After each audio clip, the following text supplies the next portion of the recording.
Hey you guys, it's Peter, and welcome to my channel Peterisms, where I tell stories of my life and just little things that I've learned as I've grown into the person that I am today. And we're going to do a meditation on here today, and we're going to read it from Melody Beatty's The Language of Letting Go, which is the sister book to Codependent No More by Melody Beatty, which is one of my favorite books of life. And the reason that I am choosing this book today is that it is absolutely blue skies outside. It's gorgeous, okay? The leaves are beautiful. There's no wind. It's like we were having all this cold kind of like fall weather, which I don't mind, I like. But then it took an upturn and it's like in the mid 80s today and it's absolutely gorgeous outside. So I took a shower and got ready and I went into Starbucks and, or drove through Starbucks, and I have a new barista and his name is Sam. Here's my coffee. And as soon as I drove through, like I was like right at the window and he goes, I watch all your videos. Like, I mean, the window hardly even opened and he goes, I watch all your videos. And I go, you do? And I said, thank you so much. That's so awesome. I really appreciate it. And he was like, I go, which channel do you watch or whatever? Because often when people come up to me, it's never for my drama channel. Typically, it's always for like BookTube or Peterisms. It's really rarely ever for my drama channel. And he goes, well, I watch the drama channel because I love the beauty stuff. And we were kind of talking about that for a second. And he said, but I ended up wanting to get Codependent No More. He was like, because you always talk so much about that book and it sounds so interesting to me. And I said, oh, you're going to love it. You're going to love this book. So I wanted to read a meditation from this today because here's the thing. You know, like, you don't have to be a codependent. You don't have to have anything wrong with your life for Codependent No More by Melody Beatty, which I absolutely get no coin off of, like, unless you go buy it from my affiliate link below, which I don't even have linked on most of my videos. I think I make like 3 cents off a sale or something like that. I don't know. But just go get it at the library. Go buy it at a half-price books. You can find it anywhere on any kind of like Amazon for cheap or whatever. But anyway, I mean, I don't gain anything by talking about her book. Her book has literally changed my life. And it's not because I am surrounded by so many people in my life that I'm codependent upon, which that's true as well. But it's also because it just teaches you how to interact with people and to have better relationships with people.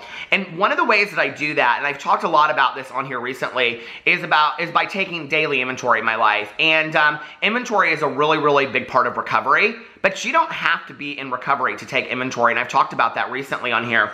And so I was looking through the last week of the different meditations on here, and on September 6th, the meditation is called The Good in Step 10. And Step 10 is about daily inventory. So without getting into the whole recovery piece, and like I said on here, I don't talk about my specific program, but I wanted to read this to you because I thought maybe it would give you a better understanding of inventory and how you can use inventory in your daily life and how I use it on my daily life to continue to grow as a person. And I was just talking about this the other day. So I want to do this video specifically because I think it might help some people out there that are like, well, I'd like to do inventory, but I really don't know what that means. I don't know how to do it or whatever. So let's get into this. Let me have a sip of my coffee first. This is like we're just hanging out in the kitchen chatting. And how's your day going? Are you having a good day? You are? Oh, you're not? I'm sorry. Okay, but today, now we're going to start our day over. You can start your day over whenever you want. If you're having a shitty day, you can sit down literally and go, okay, I'm done having a shitty day. I'm exchanging a day of my life for today. I'm not going to continue to have a negative day. So it's hard sometimes. Trust me, I've been there. It's hard, okay? But the good in Step 10. Step 10 says, continue to take personal inventory, and when we were wrong, promptly admitted it. It does not suggest that we ignore what is right in our life. It says we continue to take a personal inventory and keep a focus on ourselves. When we take an inventory, we will want to look for many things. We can search out feelings that need our attention. We can look for low self-esteem creeping back in. We can look for old ways of thinking, feeling, and behaving. We can look for mistakes that need correcting. But a critical part of our inventory can focus on what we're doing right and on all that is good around us. You remember I just talked about this yesterday, like when you take an inventory like in a store, okay? You don't take an inventory of all the crap you're going to get rid of. You take also an inventory of all the things that are still strengths and assets and things you want to sell still that are good, right? But a critical part of our inventory can focus on what we're doing right and all that is good around us. Part of our codependency is an obsessive focus on what's wrong and what we might be doing wrong, real or imagined. In recovery, we're learning to focus on what's right. Look fearlessly with a loving, positive eye. What did you do right today? Did you behave differently today than you would have a year ago? Did you reach out to someone and allow yourself to be vulnerable? You can compliment yourself for that. Did you have a bad day but dealt effectively with it? Did you practice gratitude or acceptance? Did you take a risk, own your power, or set a boundary? Did you take responsibility for yourself in a way that you might not have before? Did you take time for prayer or meditation? Did you trust God or your higher power? Did you let someone do something for you? That's a big one for me.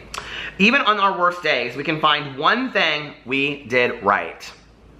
I'm just actually going to stop for a moment, okay? And I want you to really just sit in the moment, and I want you to think so far about one thing that you've done right today, okay? It doesn't matter what it is, okay? If you accomplished one little task, or even if, you got up on time, or, you actually got coffee when you say you're going to and you didn't, or you helped somebody, do something. Whatever it is, I want you to think right now about one right thing that you did today, okay? You thinking about it? It's more effective to focus on the positive. The things in our life that are negative, the things that we need to work on, those are things that we need to take account of, we need to take inventory of, because we need to know the things that we need to work on.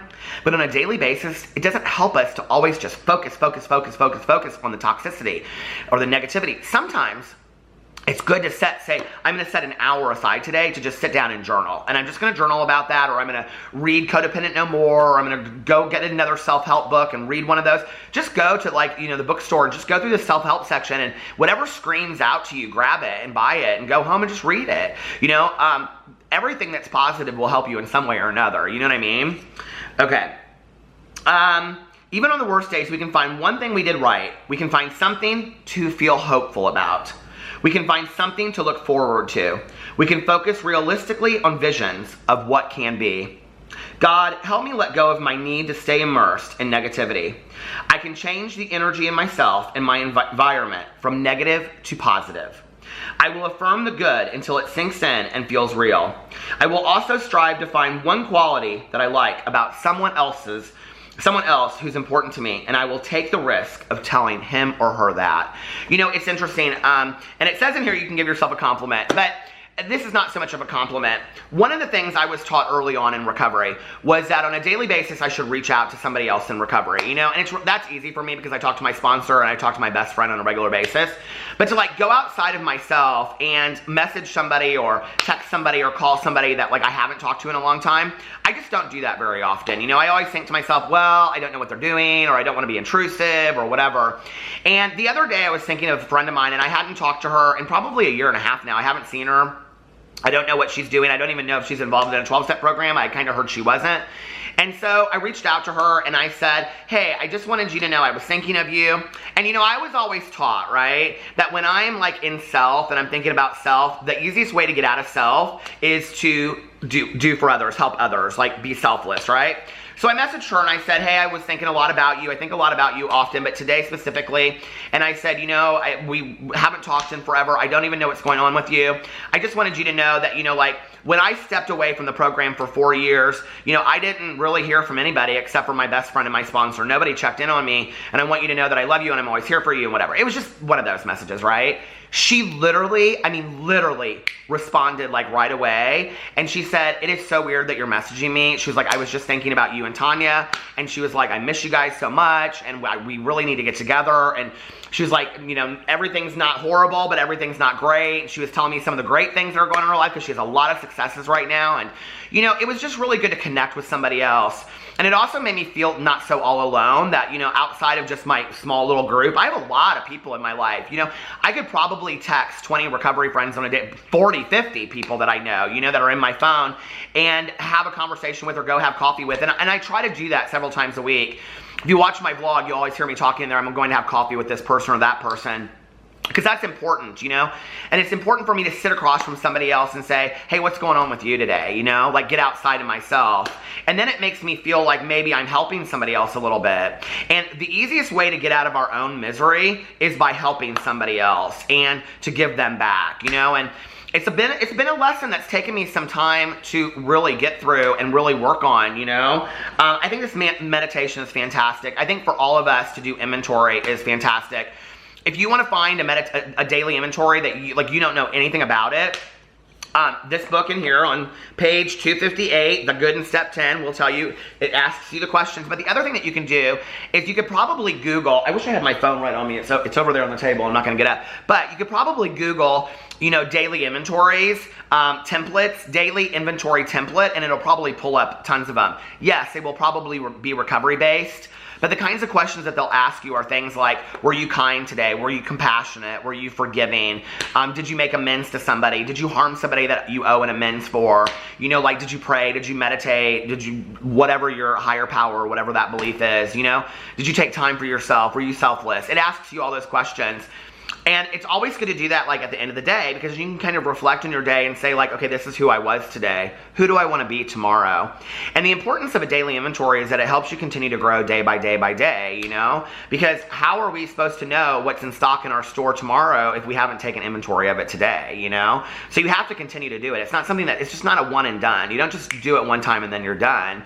You have to continue to do it because things are going to come up, you know, things are going to arise in your life that need daily attention, right? At least in my life, I know that's true. So anyway, if you've never done it before, you should commit to 30 days of doing like a daily inventory, you know, and just say, I'm going to try this, or even 7 days, just, you know, a week, and say, I'm going to do an inventory just for seven days.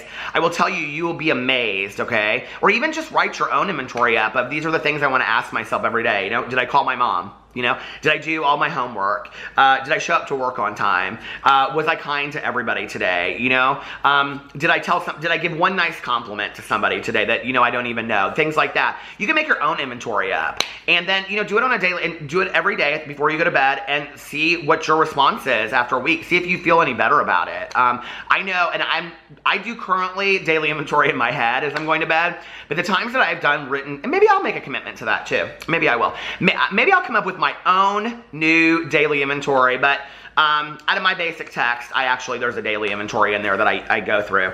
But, you know, see if it helps you. See if after a week or 30 days or 2 weeks or whatever you commit to, see if you don't feel any better. Trust me, I think you will.